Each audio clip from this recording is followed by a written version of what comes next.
ఇప్పుడు మన రాష్ట్రంలో ఏం నడుస్తుంది? బొగ్గు కుంభకోణం వాటాల పంచాయతీ. ఇక ఈ పంచాయతీ మీద జనాలకు మత్మర్పిచ్చేతందుకు సిట్టు అనుకుంటా ఎంక్వైరీలు గివే నడుస్తాయని చెప్పుకుంటున్నారు కదా చాలా మంది.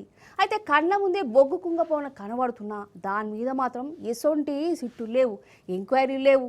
అందుకే బీఆర్ఎస్ లీడర్లు డైరెక్ట్ గవర్నర్ సార్కే పోయి ఫిర్యాదు చేసిరు. మరి ఏమని ఫిర్యాదు చేసిరు? గవర్నర్ సారు ఏమన్నాడో అరుచుకుందని రారి. మన సింగరేణిని ఎట్లా ఆగం పట్టిస్తాన్లో మీకు కూడా సమాజం అయితేనే ఉన్నది కదా. సర్కారోళ్ళ ఉన్నోళ్ళే దొంగలని లోకమంతా చెప్తున్నది. టీవీలు పేపర్లలో కూడా గట్లనే వాడతారు. మన బీఆర్ఎస్ పార్టీ ఈ బొగ్గు కుంభకోణాన్ని బయట పెట్టినప్పటి సంధి మన రేవంత్ సర్కారు వణుకుతూనే ఉన్నది. బీఆర్ఎస్ లీడర్లు అడిగిన వాటికి ఒక్కదానికంటే ఒక్కదానికి కూడా వీళ్ళ కాడ జవాబు లేకుంటాయి కదా.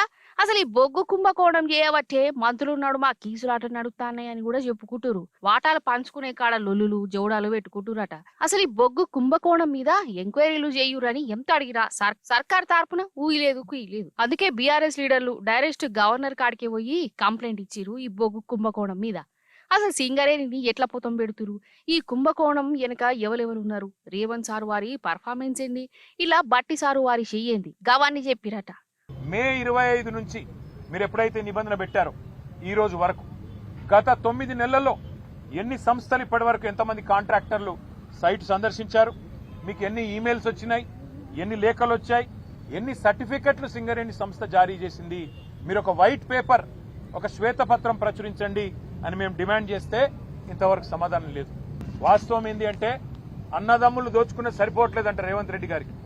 హిల్ట్ కుంభకోణం పేరు మీద హైదరాబాద్ లోని పారిశ్రామిక వాడల్లో భూములను కొల్లగొట్టడానికి 5 లక్షల కోట్ల విలువ చేసే 9,200 కోట్లు 9,200 ఎకరాల భూమిని కొల్లగొట్టేదానికి ప్రయత్నం చేస్తే మా పార్టీ బయటికి తీసుకొచ్చింది. అన్నదమ్ముల దోపిడిని అడ్డుకున్నది. కానీ రేవంత్ రెడ్డి గారు అన్నదమ్ముల దోపిడి సరిపోవట్లేదంట. ఇప్పుడు బావమరిది గారి కళ్ళల్లో ఆనందం కోసం సింగరేణిని ఆయనకు గుత్తకు రాసిచ్చిండు.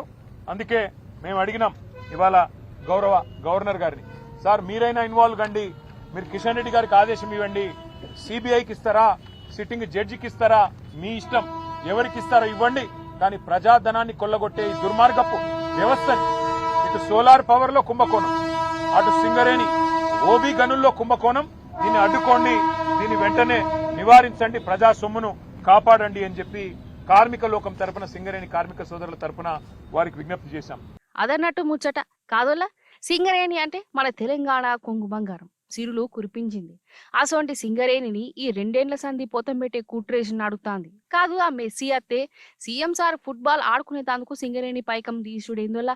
అసలు కార్మికుల సొమ్మును ఫుట్బాల్ ఆటకు పెట్టుడేంది. ఇక ఇది సాలదని బామ్మర్దికి సుట్టపోలకి వాళ్ళకు వీళ్ళకు కాంట్రాక్టర్లకు కట్టబెట్టుడు, దందాలు చేసుకోమని సపోర్ట్ గా నిలబడు ఏందిది.